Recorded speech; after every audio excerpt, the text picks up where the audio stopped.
क्या हो अगर जीवन में जो सबसे गहरा और दर्दनाक अकेलापन हम महसूस करते हैं उसका आसपास लोगों की कमी से कोई लेना देना ही ना हो।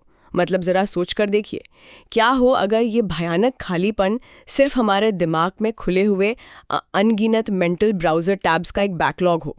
आज की इस गहरी चर्चा में हम ठीक इसी अटपटे लेकिन बहुत ही क्रांतिकारी विचार को डिकोड करने वाले हैं। हाँ, और ये सच में सोचने का नजरिया ही बदल देता है। बिल्कुल।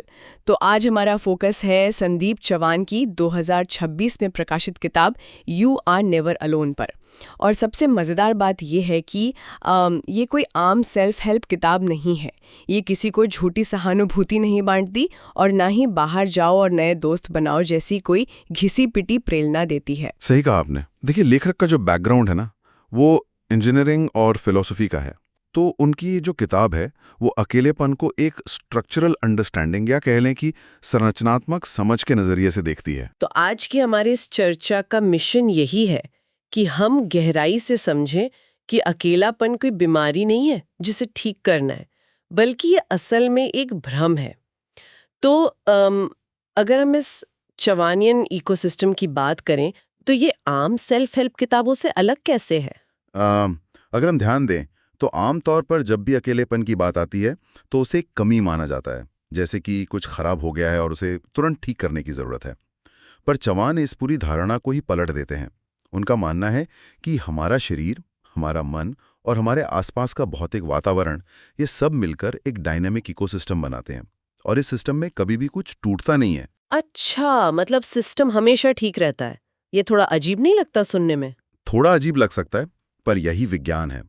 अगर किसी इंसान को अकेलापन महसूस हो रहा है तो इसका मतलब ये बिल्कुल नहीं है कि उसका सिस्टम खराब हो गया है।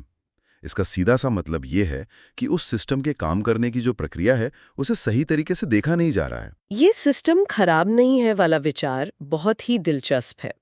अगर हम पारंपरिक सेल्फ हेल्प किताबों की तुलना इस नए नजरिए से करें तो मुझे एक बहुत ही साफ अंतर दिखाई देता है। हाँ, वो क्या? पारंपरिक सेल्फ हेल्प किताबें उस डॉक्टर की तरह काम करती हैं जो दर्द की शिकायत सुनते ही तुरंत एक पेन किलर लिख देता है, जैसे कि अकेला लग रहा है, जाओ किसी क्लब में शामिल हो जाओ। उससे दर्द कुछ देर के लिए दब जरूर जाता है, लेकिन चौहान का ये दृष्टिकोण पूरी तरह से एक इंजीनियर का दृष्टिकोण है। बिल्कुल, और एक इंजीनियर का भी पेन किलर नहीं देखा। हाँ, एक इंजीनियर तो पूरे सिस्टम का ब्लूप्रिंट खोलकर टेबल पर रख देता है। वो देखता है कि शॉर्ट सर्किट आखिर हो कहाँ रहा है। ये एक बहुत ही सटीक तुलना है और चौहान यही स्पष्ट करते हैं कि यदि कोई चीज टूटी ही नहीं है तो उसे ठीक करने का प्रयास करना ही गलत दिशा में की गई मेहनत है। सहानुभूति और बाहरी प्रेरणा केवल क्षणिक आराम दे सकती हैं, वो बस एक पेन किलर हैं। जब कोई सांत्वना देता है तो उस पल के लिए तो अच्छा लगता है, लेकिन वो हमारे वास्तविकता को देखने के तरीके को नहीं बदलता। तो इंजीनियरिंग के नजरिए से अकेलेपन को कैसे देखा जाए? इस नजरिए से संरचनात्मक समझ हमें ये दिखाती है कि अकेलेपन का अनुभव वास्तव में एक डिस्टॉर्शन है। ये असल सच्चाई नहीं है, बल्कि हमारी परसेप्शन या धारणा में आई एक विकृति है। हम दुनिया को वैसे नहीं देख रहे हैं जैसी वो है, बल्कि वैसे देख रहे हैं जैसा हमारा थका हुआ दिमाग हमें दिखा रहा है। लेकिन मुझे यहाँ थोड़ा असहमत होना पड़ेगा, या कम से कम एक सवाल उठाना पड़ेगा। हाँ, बिल्कुल, बताइए। अगर ये कोई बीमारी नहीं है, अगर सिस्टम में कुछ भी टूटा नहीं है, तो फिर वो दर्द इतना असली क्यों लगता है? मेरा मतलब है, जब कोई इंसान अकेलेपन से जूझ रहा होता है तो वो भारीपन, वो सीने में महसूस होने वाला खालीपन बहुत ही फिजिकल और असली होता है। वो सिर्फ एक दिमागी डिस्टॉर्शन कैसे हो सकता है? ये बहुत ही वाजिब सवाल है। इसका जवाब उस बुनियादी अंतर में छिपा है जो ये किताब अकेला होना और अकेलापन के बीच खींचती है। देखिए, अकेला होना पूरी तरह से एक भौतिक तथ्य है। ये एक न्यूट्रल स्थिति है, जैसे एक खाली कमरे में अकेले बैठे होना जहां कोई और मौजूद नहीं है। हाँ, ठीक वैसे ही। ये सिर्फ भौतिक विज्ञान का एक फैक्ट है कि उस स्पेस में कोई दूसरा शरीर नहीं है। लेकिन जो अकेलापन है वो इस न्यूट्रल स्थिति पर दिमाग द्वारा बनाई गई एक कहानी है, एक इंटरप्रिटेशन या व्याख्या है। इंसान को दर्द उस न्यूट्रल स्थिति से नहीं आता, बल्कि उस व्याख्या से आता है जो मन उस स्थिति पर थोप देता है। मतलब दिमाग ऐसा करता ही क्यों है? जब स्थिति बिल्कुल न्यूट्रल है, मान लीजिए कोई इंसान बस चुपचाप एक बेंच पर बैठा है, तो दिमाग उस खालीपन को मैं दुनिया से कट गया हूँ जैसी एक भयानक ट्रेजेडी में क्यों बदल देता है? ओहो, इसके पीछे एक बहुत ही गहरा मनोवैज्ञानिक कारण है। हमारा मन एक प्रिडिक्शन मशीन की तरह काम करता है, जिसे अनिश्चितता या वैक्यूम बिल्कुल भी पसंद नहीं है। मन हमेशा हर चीज का अर्थ खोजना चाहता है ताकि वो सुरक्षित महसूस कर सके। अच्छा, तो खालीपन उसे डराता है? बिल्कुल। जब कोई इंसान अकेला बैठा होता है और बाहर से कोई स्टिमुलस या डेटा नहीं आ रहा होता, तो मन उस खालीपन को एक खतरे के रूप में देखने लगता है। उसे लगता है कि अगर कुछ नहीं हो रहा है तो जरूर कुछ गलत है। इस अनिश्चितता के दबाव को कम करने के लिए मन स्थिति से व्याख्या तक की एक चेन बनाता है। तो वो उस न्यूट्रल खालीपन को एक नेगेटिव कहानी से भर देता है, क्योंकि शायद मन के लिए एक बुरी कहानी भी बिना कहानी के रहने से ज्यादा बर्दाश्त करने लायक होती है। एकदम सही पकड़ा आपने। और ये चेन यही नहीं रुकती। जब ये व्याख्या बार बार दोहराई जाती है तो ये इंसान की पहचान में बदल जाती है। एक न्यूट्रल फैक्ट कि कमरे में कोई नहीं है पहले इस व्याख्या में बदलता है कि मैं दुनिया से कट गया हूं, और अंततः ये इंसान की पहचान बन जाता है कि मैं अकेला हूं। ओहो, ये तो बहुत ही खतरनाक लूप है। अब ये सिर्फ एक अनुभव नहीं रहा, ये उस इंसान का पूरा वजूद बन गया। हाँ, और एक बार जब ये पहचान बन जाती है तो मन हर नई घटना को इसी फिल्टर से देखने लगता है। किसी ने मैसेज का रिप्लाई नहीं किया, मन तुरंत कहेगा, देखो ये इस बात का सबूत है कि तुम अकेले हो। ये एक ऐसा लूप है जो खुद को ही सच साबित करता रहता है। तो अगर अकेलापन सिर्फ एक व्याख्या है, एक मनगढ़ंत कहानी है, तो असल सच्चाई क्या है?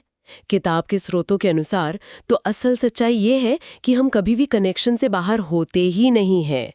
पर अगर मैं चौहान के इस विचार को थोड़ा आलोचक की नज़रों से देखूं, तो मुझे एक समस्या नजर आती है। कैसी समस्या? मान लीजिए कोई इंसान एक नए शहर में बिल्कुल अकेला है, उसका कोई दोस्त नहीं है और वो अपने कमरे में बैठकर रो रहा है। अगर हम जाकर उससे कहें कि अरे तुम अकेले नहीं हो, तुम्हारा शरीर कमरे के तापमान और गुरुत्वाकर्षण के साथ लगातार संपर्क में है, तो ये बात बहुत ही असंवेदनशील और उसकी मानवीय भावनाओं को खारिज करने वाली लग सकती है। चौहान स्ट्रक्चरल फैक्ट का बचाव कैसे करते हैं? ये एक बहुत ही जायज़ आपत्ति है। पर देखिए, चौहान का उद्देश्य किसी की भावनाओं को खारिज करना बिल्कुल नहीं है। वो जो कह रहे हैं वो कोई दार्शनिक सांत्वना नहीं है, बल्कि सच में एक संरचनात्मक वास्तविकता है। वो मानवीय रिश्तों के महत्व को नकार नहीं रहे हैं। तो फिर उनका असल पॉइंट क्या है? उनका तर्क ये है कि कनेक्शन कोई ऐसी चीज नहीं है जिसे इंसान को बाहर जाके किसी स्विच की तरह चालू करना पड़ता है। ये तो जीवन का डिफॉल्ट मोड है।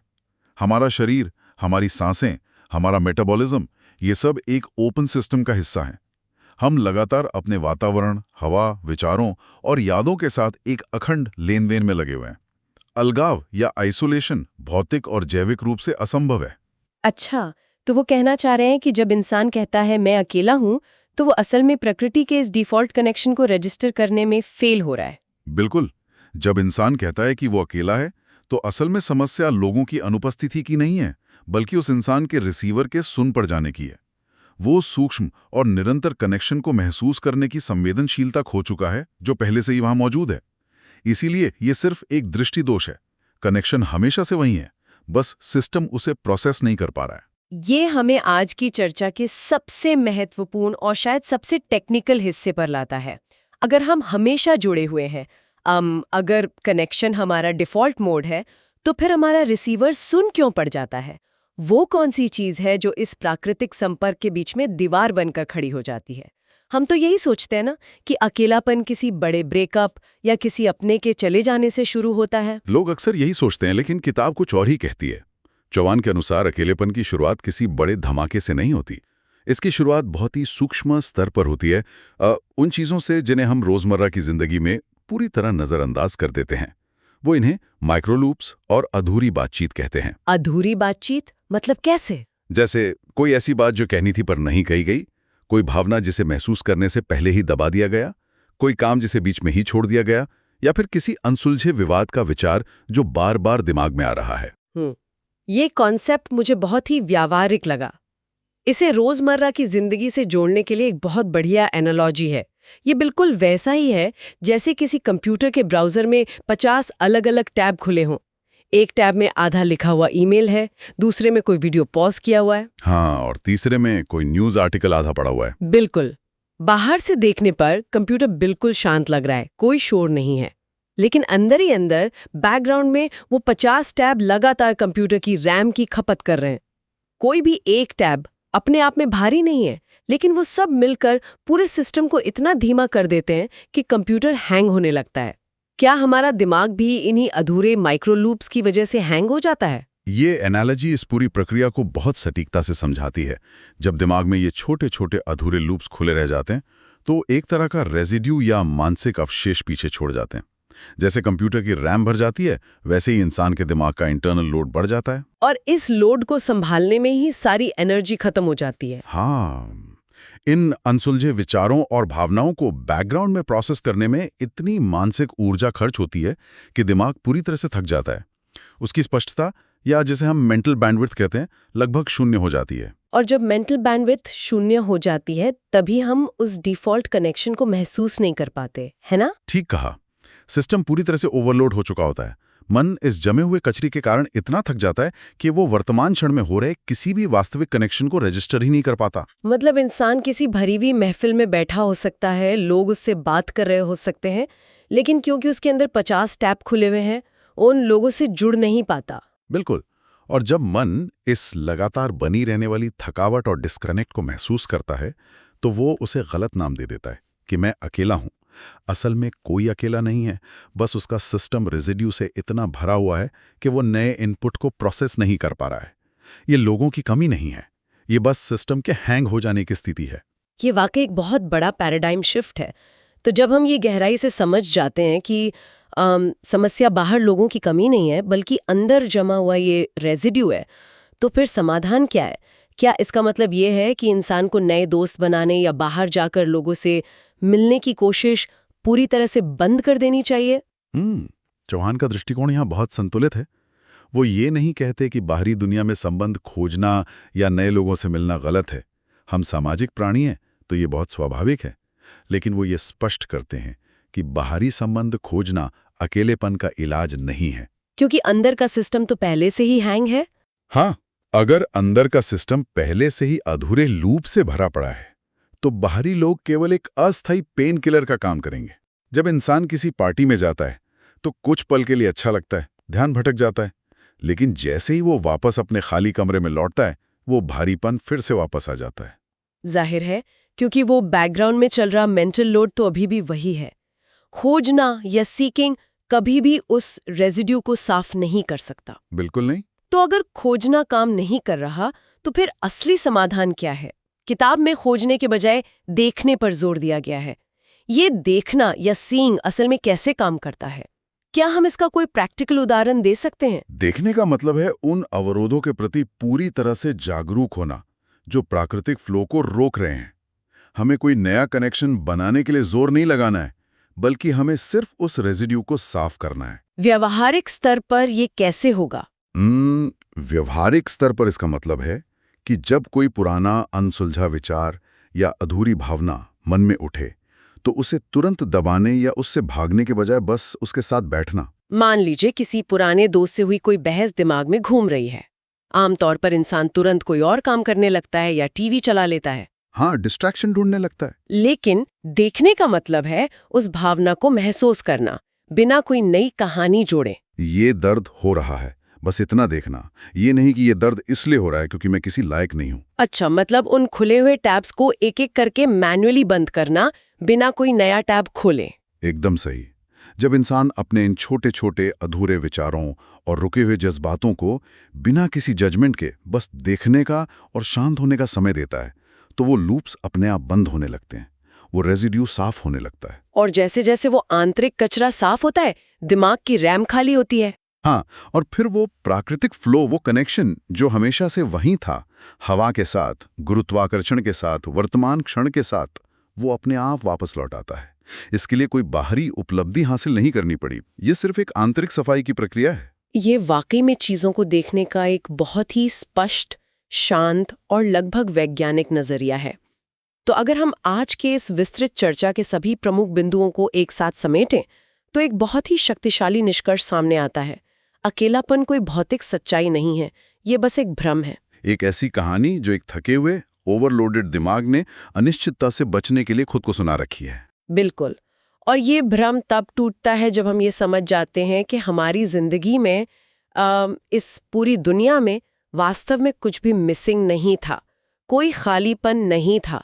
बस हमारा ध्यान, हमारी चेतना हमारे ही अधूरे लूप्स के बोझ तले दबी हुई थी। जैसे ही हम उस बोझ को बिना किसी निर्णय के देखते हैं, उसे प्रोसेस होने देते हैं, हम अचानक महसूस करते हैं कि हम तो हमेशा से इस विशाल ब्रह्मांड के साथ एक गहरे और अखंड संपर्क में थे। सही कहा। समस्या कभी भी कनेक्शन की अनुपस्थिति की थी ही नहीं। समस्या केवल उस कनेक्शन के रास्ते में आई एक रुकावट की थी, और जो रुकावट पूरी स्पष्टता के साथ पहचानी और देखी जा सकती है, वो अपने आप ही विलीन होने लगती है। आज के इस गहरे विश्लेषण को खत्म करने से पहले मैं श्रोताओं के लिए एक बहुत ही नया और गहरा विचार यहाँ छोड़ना चाहूंगी। ये एक ऐसा विचार है जो इस चर्चा के खत्म होने के बाद भी आपको सोचने पे मजबूर कर देगा। संदीप चौहान का ही एक और काम है जिसका नाम है पार्टिसिपेशन, जो इसी संरचनात्मक समझ को एक कदम और आगे ले जाता है। ओह, वो कॉन्सेप्ट तो वाकई बहुत ही प्रोवोकेटिव है ना? जरा सोचिए, अगर ये सच है कि इंसान वास्तव में कभी अलग थलग नहीं है, अगर हम हमेशा अपने आसपास के वातावरण, हवा, गुरुत्वाकर्षण और इस पूरी दुनिया के साथ एक निरंतर अखंड लेनदेन में लगे हुए हैं, तो क्या इसका मतलब ये है कि जिसे हम मैं कहते हैं, जिसे हम एक अलग पहचान मानते हैं, वो कोई स्वतंत्र या अलग इकाई है ही नहीं? ये तो पूरे वजूद पर ही एक सवाल खड़ा कर देता है। बिल्कुल। क्या ये मैं सिर्फ इस विशाल और निरंतर चलने वाले संपर्क जाल का एक छोटा सा हिस्सा भरे? इस विचार पर गहराई से सोचें कि आप कहाँ खत्म होते हैं और ये दुनिया कहाँ से शुरू होती है। क्या दोनों के बीच वास्तव में कोई लकीर है भी, या ये भी मन का ही बुनावा एक और भ्रम है? इसी सवाल के साथ हम आज की चर्चा को यहीं विराम देते हैं। बस उस निरंतर फ्लो को महसूस करते रहिए जो हमेशा आपके साथ है।